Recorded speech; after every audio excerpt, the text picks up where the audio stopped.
Kepala Bidang Humas Polda Metro Jaya, Kombes Awi Sutiono mengatakan akan memanggil Rizik Syihab dan Amin Rais. Mereka akan diperiksa sebagai saksi terkait kasus dugaan penghinaan presiden yang dilakukan oleh musisi Ahmad Dhani.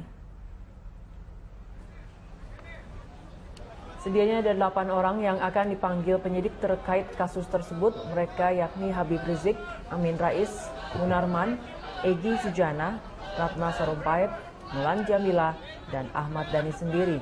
Polda Metro Jaya memanggil mereka setelah sebelumnya relawan Jokowi, Projo, dan Laskar Rakyat Jokowi melapor adanya dugaan penghinaan terhadap Presiden Joko Widodo yang dilakukan Ahmad Dhani saat berorasi pada demo 4 November lalu.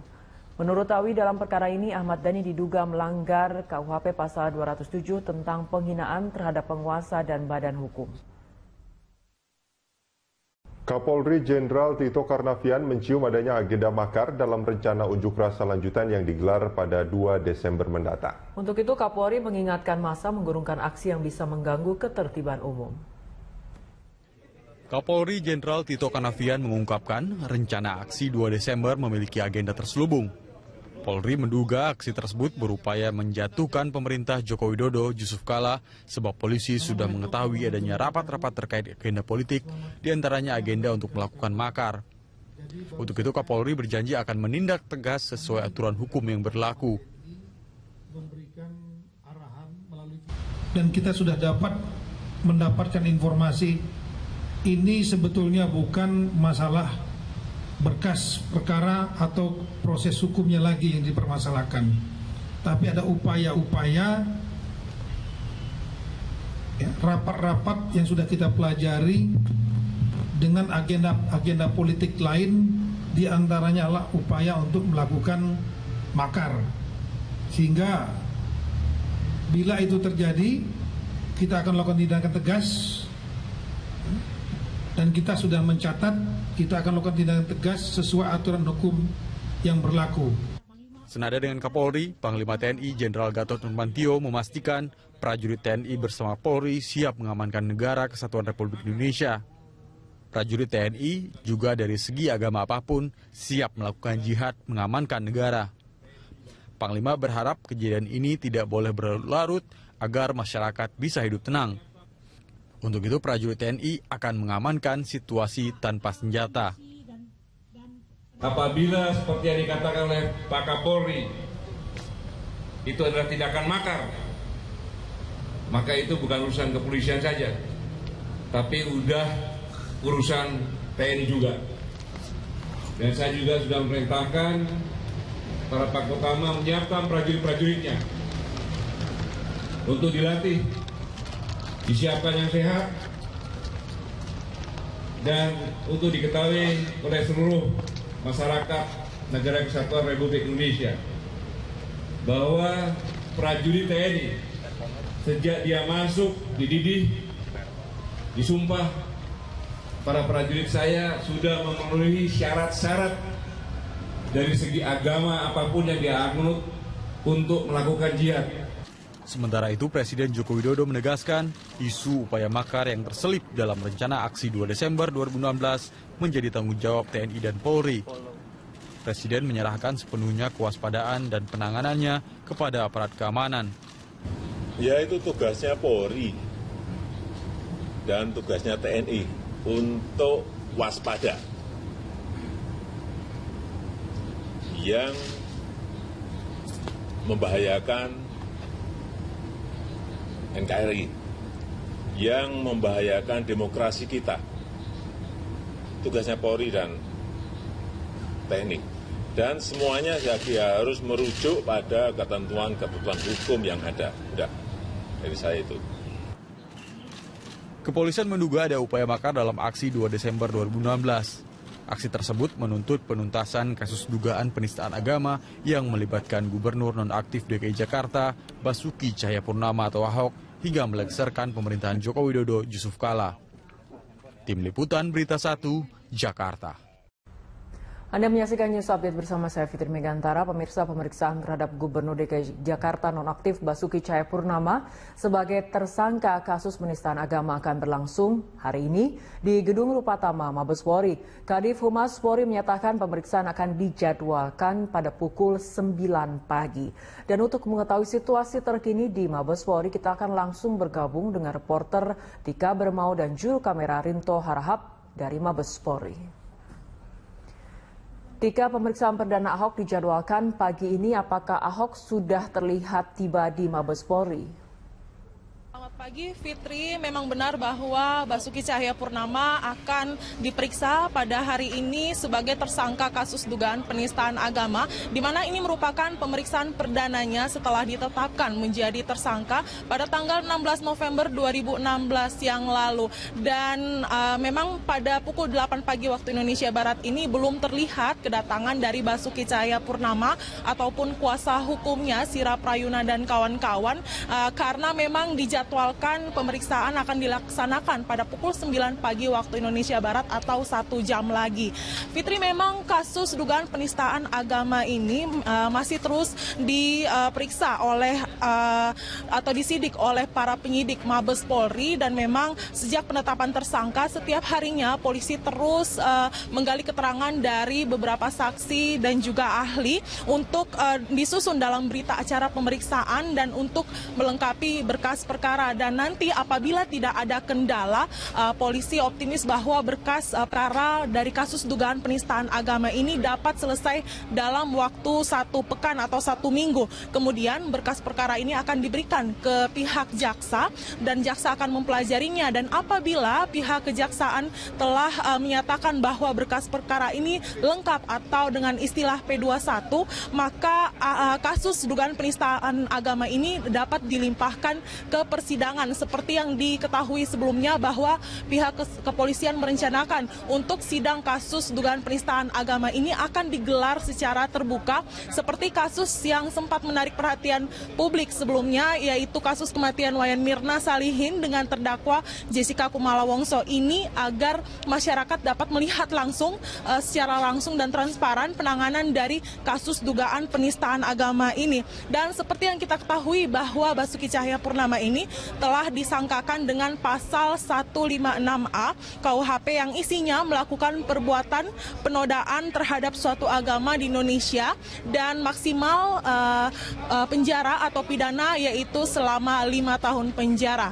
Fitri. Ya, Tika, dengan jelang kedatangan dan pemeriksaan Ahok sebagai tersangka di Mabes Polri, bagaimana dengan pengamanan di sana?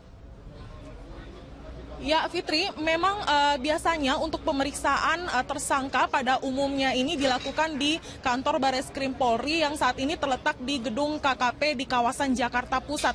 Namun karena dengan pertimbangan kasus ini telah menjadi sorotan publik, maka dengan alasan keamanan pemeriksaan kepada tersangka kasus dugaan penistaan agama ini, yaitu Basuki Cahayapurnama, dilakukan di kawasan Mabes Polri, dan hal ini juga telah dipertegas oleh Kadif Humas Polri, yaitu Irjen Boy Rafli. Dan di Mabes Polri pun ketika kami tadi tim mendatangi di kawasan Mabes Polri, memang terlihat sejumlah petugas keamanan atau kepolisian yang telah berjaga di setiap pintu masuk di kawasan Mabes Polri, maupun hingga petugas yang berjaga di pintu masuk gedung Rupatama Mabes Polri yang merupakan tempat akan dilakukan penyidikan atau pemeriksaan terhadap Basuki Cahayapurnama. Untuk sementara demikian Fitri yang dapat kami laporkan. Baik, terima kasih Tika atas laporannya. Pemirsa, demikian laporan langsung reporter Tika Bermau dan juru kamera Muhammad Rinto dari Mabes Polri Jakarta. Kembali lagi di Selamat Pagi Indonesia, pemirsa, bagi yang baru bergabung, kami sedang membahas terkait kenakalan-kenakalan di masa kampanye. Salah satunya alat peraga kampanye yang sering kali banyak dirusak. Sudah hadir di studio Selamat Pagi Indonesia ada Daniel Sukron. Mas Daniel kembali melanjutkan. Tadi banyak sekali yang dilakukan di luar batas begitu. Nah, tentunya ada konsekuensi hukum. Harus diingatkan kembali mungkin konsekuensi hukum seperti apa saja terkait perusakan alat peraga kampanye yang saat ini kita banyak temukan. Ya, jelas pidana itu diberlakukan, pidana pemilihan umum, pemilihan kepala daerah. Itu jelas dalam undang-undang diatur larangan ini jika dilanggar akan diancam. Nah, yang kedua itu soal administrasi. Kita juga terus monitoring bagaimana keseriusan dan kepatuhan dari teman-teman pasangan calon yang dampaknya harus mampu mengendalikan dan mengkoordinir keseluruhan aktivitas kampanye. Nah, bahwa ada yang tidak dilaporkan dari aktivitas kampanye, di lapangan tiba-tiba kita tahu dia langsung kampanye loh, ini bagaimana? Kita punya kewenangan bersama kepolisian untuk melakukan pembubaran dan penghentian acara kampanye itu. Tuh, coba Ya. didengarkan ya. Dan ini Karena ada aturan itu- bebas berkampanye, bisa Anda saksikan di layar kaca, pemirsa. Silakan dilanjutkan. Anda memiliki kapasitas dan Iya. kewenangan ya Iya. untuk Karena itu membubarkan. sudah jelas itu adalah pelanggaran administrasi. Nah, tapi di luar itu tentu kita tidak ingin aura yang dikedepankan oleh penegakan hukum dalam konteks ini kan soal pidana, kemudian pelarangan. Karena kita ingin ini menjadi bagian dari pendidikan politik dalam konteks pemilihan kepala daerah. Jadi itu harus imbang. Maka kami juga pantau terus. Makanya kita ini bulan pertama dari seluruh aktivitas kampanye yang sampai di Februari pertengahan. Kita terus monitoring apakah ini masih terkendali ataukah memang butuh treatment khusus. Oke, tadi disebutkan ya treatment khusus Sangat. ini seperti katakanlah khas yang terjadi di Pilkada serentak Baik. DKI dalam hal ini. Kalau masalah klasik seperti politik uang, seperti itu masih bisa ditemukan di awal-awal masa kampanye atau justru ada waktu-waktu tertentu yang menjadi tren ketika politik uang tentunya selalu menghiasi Pilkada serentak. Kami sudah cek memang kemarin pada sektor administrasi dana kampanye itu juga masih mulai lebih rapi lah dari yang 2015, tetapi juga masih belum cukup menunjukkan progres yang baik dari teman-teman paslon. Saldonya belum dilaporkan, kemudian rekening khusus juga ada yang masih belum disampaikan. Dan menyangkut itu tentu kita memprediksi bahwa poin-poin menyangkut politik uang ini kan bagian dari instrumen yang lain yang ingin digunakan oleh pasangan calon yang meski itu dilarang tapi mereka kan paham bahwa itu nanti kita prediksikan itu nanti menjelang injury time. Jadi hari-hari ini kita belum dan kita tidak berharap pada laporan soal politik uang. Kita tidak dapat laporan itu per bulan pertama ini. Tetapi kita juga memahami bahwa dinamika di daerah karena kampanye yang 3 bulan ini kan harus di-manage, itu betul-betul pengawas pemilu sudah kita bekali dengan banyak skill dan instrumen yang mampu mengendalikan. Mengendalikan itu begini, bahwa sebelum kampanye mereka harus mampu melakukan mitigasi dan semacam pemetaan yang memadai bagi daerah-daerah tertentu. Karena seperti di Sulawesi Barat, sektor media sosial itu memang ada dampak. Tetapi kemudian mereka, teman-teman pengawas mampu mengendalikan bersama keamanan untuk mampu mengajak warga tidak terpengaruh. Bahwa ada informasi dan orang-orang yang kemudian ini ada juga yang berani menyampaikan meski tidak menjadi pelapor. Nah ini menarik terkait media sosial. Kan media sosial memang harus didaftarkan, begitu kan? Peraturan yang baru harus didaftarkan. Tapi banyak juga katakanlah buzzer-buzzer yang memang sebetulnya tidak terlibat langsung dengan pasangan calon, namun akhirnya menyebarkan informasi. Ya kalau informasi bagus, bagus. Tapi kalau hate speech, nah itu beda cerita, Mas Daniel. Ya, kita memahami itu. Makanya saya bilang pemetaan dari badan pengawas di provinsi ini penting untuk mengetahui juga soal grafik atau intensitas dari pengguna media sosial, entah melalui cara apa, karena kita bukan pengawas dalam konteks media sosial. Nah, dalam konteks itu perlakuan di setiap daerah berbeda. Maka saya contohkan di Sulawesi Barat. Ternyata berpengaruh begitu. Berpengaruh, tetapi mereka mampu melakukan upaya intercept kepada warga untuk tidak terpengaruh. Dan orangnya ada yang datang, merasa dia mendapatkan informasi yang tidak benar, itu di Facebook kalau tidak salah. Kemudian langsung kita datangi juga pada orang yang bersangkutan dan bagaimana tindakan berikutnya. Karena ini juga soal penegakan hukum penting disampaikan karena untuk daerah-daerah dengan skala pengguna media sosial yang tinggi tentu ini butuh treatment yang berbeda dari yang seperti itu. Dan dalam konteks itu kita berharap kecerdasan dan kedewasaan dari warga di satu wilayah dengan intensitas pengguna media sosial yang tinggi, itu disertai juga dengan keberanian untuk menyampaikan informasi itu. Nah, karena ini sifatnya sangat subjektif, tentu kepada pasangan calon yang merasa dirugikan, secepatnya kita datang ke pengawas pemilu. Karena kalau kami harus kemudian memeriksa ribuan, ratusan ribu, bahkan jutaan pengguna media sosial, itu sesuatu yang tidak dalam prosedur kami lakukan. Oleh karena itu dibantulah kepada warga dan khususnya pasangan calon. Sejauh ini ada laporan dari pasangan calon yang merasa dirugikan, katakanlah? Kita belum ada dapat laporan itu. Kecuali yang sifatnya sudah manifest menjadi tindakan atau perbuatan fisik. Karena media sosial ini kan dampaknya sebenarnya tidak memukul langsung kan. Cuman dia memberikan impak kepada pikiran seseorang. Psychological war sangat, begitu ya. Dan itu sifatnya psikologik sehingga perlu dibuktikan di situ. Bahwa memang kita perkataan misalnya menyudutkan ras tertentu atau menyudutkan sebuah kepercayaan tertentu? Nah, ada upaya yang tidak dalam konteks penegakan hukum. Karena kami dalam konteks penegakan hukum itu meminta, kalau yang di daerah-daerah tertentu mereka langsung bisa melakukan penindakan dalam skala tidak sampai memidanakan atau apa. Tetapi dalam konteks yang ini, apalagi kosmopolitan, kemudian kota metropol dan macam-macam itu penting untuk dibantu.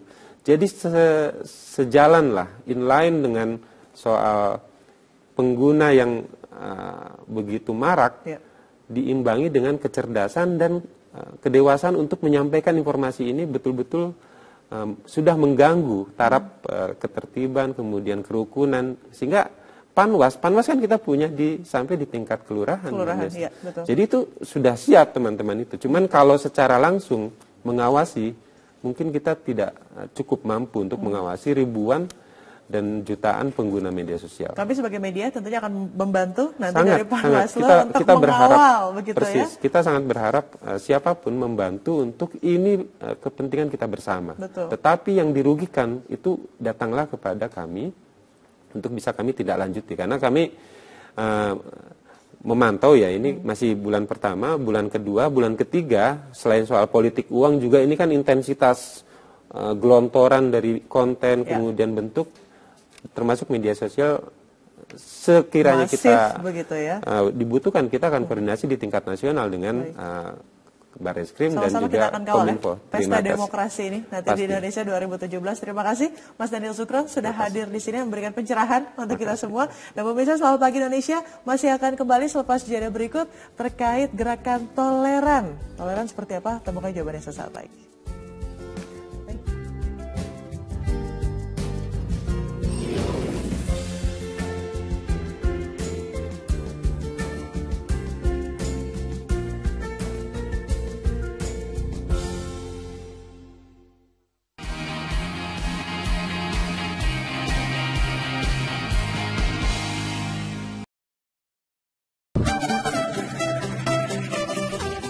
Kepala Bidang Humas Polda Metro Jaya, Kombes Awi Setiono mengatakan akan memanggil Rizik Syihab dan Amin Rais. Mereka akan diperiksa sebagai saksi terkait kasus dugaan penghinaan presiden yang dilakukan oleh musisi Ahmad Dhani. Sedianya ada 8 orang yang akan dipanggil penyidik terkait kasus tersebut. Mereka yakni Habib Rizik, Amin Rais, Munarman, Egy Sujana, Ratna Sarumpait, Mulan Jamila, dan Ahmad Dhani sendiri. Polda Metro Jaya memanggil mereka setelah sebelumnya relawan Jokowi, Projo, dan Laskar Rakyat Jokowi melapor adanya dugaan penghinaan terhadap Presiden Joko Widodo yang dilakukan Ahmad Dhani saat berorasi pada demo 4 November lalu. Menurut Awi, dalam perkara ini Ahmad Dhani diduga melanggar KUHP pasal 207 tentang penghinaan terhadap penguasa dan badan hukum. Kapolri Jenderal Tito Karnavian mencium adanya agenda makar dalam rencana unjuk rasa lanjutan yang digelar pada 2 Desember mendatang. Untuk itu Kapolri mengingatkan massa menggurungkan aksi yang bisa mengganggu ketertiban umum. Kapolri Jenderal Tito Karnavian mengungkapkan rencana aksi 2 Desember memiliki agenda terselubung. Polri menduga aksi tersebut berupaya menjatuhkan pemerintah Joko Widodo Yusuf Kala sebab polisi sudah mengetahui adanya rapat-rapat terkait agenda politik, diantaranya agenda untuk melakukan makar. Untuk itu Kapolri berjanji akan menindak tegas sesuai aturan hukum yang berlaku. Dan kita sudah mendapatkan informasi ini sebetulnya bukan masalah berkas perkara atau proses hukumnya lagi yang dipermasalahkan, tapi ada upaya-upaya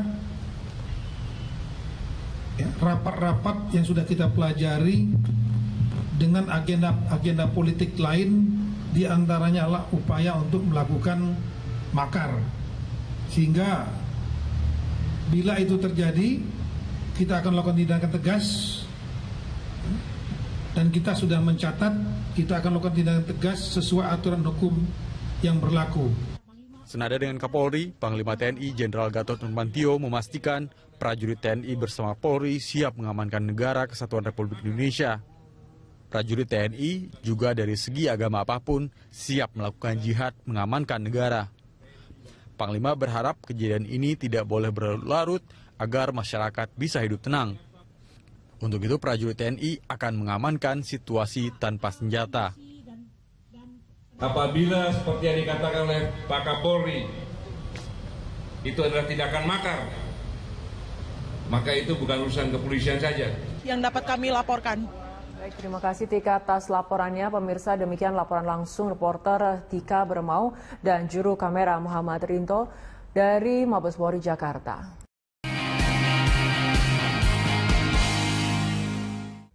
Kembali lagi di Selamat Pagi Indonesia, pemirsa, bagi yang baru bergabung, kami sedang membahas terkait kenakalan-kenakalan di masa kampanye. Salah satunya alat peraga kampanye yang sering kali banyak dirusak. Sudah hadir di studio Selamat Pagi Indonesia ada Daniel Sukron. Mas Daniel kembali melanjutkan. Tadi banyak sekali yang dilakukan di luar batas begitu. Nah tentunya ada konsekuensi hukum. Harus diingatkan kembali mungkin konsekuensi hukum seperti apa saja terkait perusakan alat peraga kampanye yang saat ini kita banyak temukan.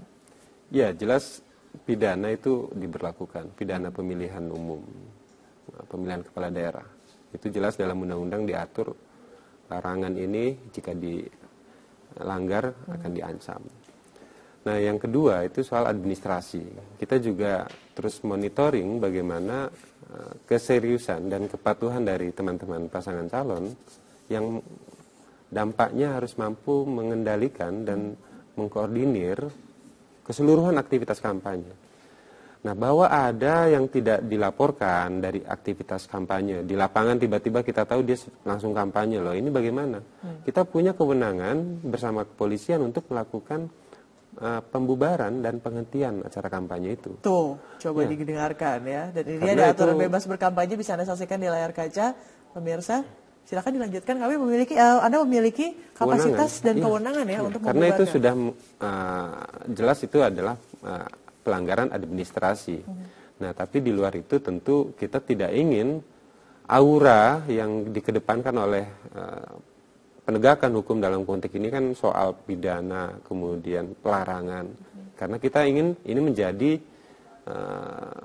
bagian dari pendidikan politik dalam konteks pemilihan kepala daerah. Jadi itu harus imbang. Maka kami juga pantau terus. Makanya kita ini bulan pertama dari seluruh aktivitas kampanye yang sampai di Februari pertengahan, kita terus monitoring apakah ini masih terkendali ataukah memang butuh treatment khusus. Oke, tadi disebutkan ya treatment khusus ini seperti katakanlah khas yang terjadi di Pilkada serentak DKI dalam hal ini.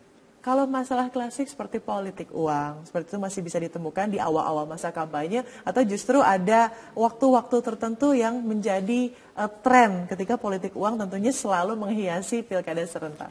Kami sudah cek memang kemarin pada sektor administrasi dana kampanye itu juga masih mulai lebih rapi lah dari yang 2015, tetapi juga masih belum cukup menunjukkan Nah, memang dijadwalkan pemeriksaan akan dilaksanakan pada pukul 9 pagi waktu Indonesia Barat atau 1 jam lagi. Fitri, memang kasus dugaan penistaan agama ini masih terus diperiksa oleh atau disidik oleh para penyidik Mabes Polri, dan memang sejak penetapan tersangka setiap harinya polisi terus menggali keterangan dari beberapa saksi dan juga ahli untuk disusun dalam berita acara pemeriksaan dan untuk melengkapi menganalisis berkas perkara, dan nanti apabila tidak ada kendala, polisi optimis bahwa berkas perkara dari kasus dugaan penistaan agama ini dapat selesai dalam waktu 1 pekan atau 1 minggu. Kemudian berkas perkara ini akan diberikan ke pihak jaksa dan jaksa akan mempelajarinya, dan apabila pihak kejaksaan telah menyatakan bahwa berkas perkara ini lengkap atau dengan istilah P21, maka kasus dugaan penistaan agama ini dapat dilimpahkan ke persidangan. Seperti yang diketahui sebelumnya bahwa pihak kepolisian merencanakan untuk sidang kasus dugaan penistaan agama ini akan digelar secara terbuka seperti kasus yang sempat menarik perhatian publik sebelumnya, yaitu kasus kematian Wayan Mirna Salihin dengan terdakwa Jessica Kumala Wongso ini, agar masyarakat dapat melihat langsung secara langsung dan transparan penanganan dari kasus dugaan penistaan agama ini. Dan seperti yang kita ketahui bahwa Basuki Cahayapurnama ini telah disangkakan dengan pasal 156A KUHP yang isinya melakukan perbuatan penodaan terhadap suatu agama di Indonesia dan maksimal penjara atau pidana yaitu selama 5 tahun penjara. Fitri. Ya, Tika, dengan jelang kedatangan dan pemeriksaan Ahok sebagai tersangka di Mabes Polri, bagaimana dengan pengamanan di sana? Ya, Fitri, memang biasanya untuk pemeriksaan tersangka pada umumnya ini dilakukan di kantor Bareskrim Polri yang saat ini terletak di gedung KKP di kawasan Jakarta Pusat. Namun karena dengan pertimbangan kasus ini telah menjadi sorotan publik, maka dengan alasan keamanan pemeriksaan kepada tersangka kasus dugaan penistaan agama ini yaitu Basuki Cahayapurnama dilakukan di kawasan Mabes Polri, dan hal ini juga telah dipertegas oleh Kadif Humas Polri yaitu Irjen Boy Rafli. Dan di Mabes Polri pun ketika kami tadi tim mendatangi di kawasan Mabes Polri memang terlihat sejumlah petugas keamanan atau kepolisian yang telah berjaga di setiap pintu masuk di kawasan Mabes Polri maupun hingga petugas yang berjaga di pintu masuk gedung Rupatama Mabes Polri yang merupakan tempat akan dilakukan penyidikan atau pemeriksaan terhadap Basuki Cahayapurnama. Untuk sementara demikian, Fitri. Progres yang baik dari teman-teman paslon, saldonya belum dilaporkan, kemudian rekening khusus juga ada yang masih belum disampaikan. Dan menyangkut itu tentu kita memprediksi bahwa poin-poin menyangkut politik uang ini kan bagian dari instrumen yang lain yang ingin digunakan oleh pasangan calon yang meski itu dilarang, tapi mereka kan paham bahwa itu nanti kita prediksikan itu nanti menjelang injury time. Jadi hari-hari ini kita belum dan kita tidak berharap ada laporan soal politik uang. Kita tidak dapat laporan itu per bulan pertama ini. Tetapi kita juga memahami bahwa dinamika di daerah karena kampanye yang 3 bulan ini kan harus di manage. Itu betul-betul pengawas pemilu sudah kita bekali dengan banyak skill dan instrumen yang mampu mengendalikan. Mengendalikan itu begini, bahwa sebelum kampanye mereka harus mampu melakukan mitigasi dan semacam pemetaan yang memadai bagi daerah-daerah tertentu. Karena seperti di Sulawesi Barat, sektor media sosial itu memang ada dampak. Tetapi kemudian mereka, teman-teman pengawas mampu mengendalikan bersama keamanan untuk mampu mengajak warga tidak terpengaruh bahwa ada informasi, dan orang-orang yang kemudian ini ada juga yang berani menyampaikan meski tidak menjadi pelapor. Nah, ini menarik terkait media sosial. Kan media sosial memang harus didaftarkan, begitu kan? Peraturan yang baru harus didaftarkan, tapi banyak juga katakanlah buzzer-buzzer yang memang sebetulnya tidak terlibat langsung dengan pasangan calon, namun akhirnya menyebarkan informasi. Ya, kalau informasi bagus, bagus. Tapi kalau hate speech, nah itu beda cerita, Mas Daniel. Ya, kita memahami itu. Makanya saya bilang pemetaan dari badan pengawas di provinsi ini penting untuk mengetahui juga soal grafik atau intensitas dari pengguna media sosial, entah melalui cara apa, karena kita bukan pengawas dalam konteks media sosial. Nah, dalam konteks itu perlakuan di setiap daerah berbeda. Maka saya contohkan di Sulawesi Barat. Ternyata berpengaruh begitu. Berpengaruh, tetapi mereka mampu melakukan upaya intercept kepada warga untuk tidak terpengaruh, dan orangnya ada yang datang merasa dia mendapatkan informasi yang tidak benar, itu di Facebook kalau tidak salah. Kemudian langsung kita datangi juga pada orang yang bersangkutan dan bagaimana tindakan berikutnya. Karena ini juga soal penegakan hukum penting disampaikan, karena untuk daerah-daerah dengan skala pengguna media sosial yang tinggi, tentu ini butuh treatment yang berbeda dari yang seperti itu. Dan dalam konteks... Tapi udah urusan TNI juga. Dan saya juga sudah memerintahkan para Pakotama menyiapkan prajurit-prajuritnya untuk dilatih, disiapkan yang sehat, dan untuk diketahui oleh seluruh masyarakat Negara Kesatuan Republik Indonesia bahwa prajurit TNI sejak dia masuk, dididih, disumpah, para prajurit saya sudah memenuhi syarat-syarat dari segi agama apapun yang dia anut untuk melakukan jihad. Sementara itu, Presiden Joko Widodo menegaskan isu upaya makar yang terselip dalam rencana aksi 2 Desember 2016 menjadi tanggung jawab TNI dan Polri. Presiden menyerahkan sepenuhnya kewaspadaan dan penanganannya kepada aparat keamanan. Ya, itu tugasnya Polri dan tugasnya TNI untuk waspada. Yang membahayakan NKRI, yang membahayakan demokrasi kita. Tugasnya Polri dan TNI. Dan semuanya harus merujuk pada ketentuan-ketentuan hukum yang ada. Udah, dari saya itu. Kepolisian menduga ada upaya makar dalam aksi 2 Desember 2016. Aksi tersebut menuntut penuntasan kasus dugaan penistaan agama yang melibatkan Gubernur nonaktif DKI Jakarta, Basuki Cahayapurnama atau Ahok, hingga melengsarkan pemerintahan Joko Widodo Yusuf Kala. Tim Liputan Berita 1, Jakarta. Anda menyaksikan News Update bersama saya Fitri Megantara. Pemirsa, pemeriksaan terhadap Gubernur DKI Jakarta nonaktif Basuki Cahayapurnama sebagai tersangka kasus penistaan agama akan berlangsung hari ini di Gedung Rupatama, Mabes Polri. Kadif Humas Polri menyatakan pemeriksaan akan dijadwalkan pada pukul 9 pagi. Dan untuk mengetahui situasi terkini di Mabes Polri, kita akan langsung bergabung dengan reporter Tika Bermau dan juru kamera Rinto Harahap dari Mabes Polri. Tika, pemeriksaan perdana Ahok dijadwalkan pagi ini. Apakah Ahok sudah terlihat tiba di Mabes Polri?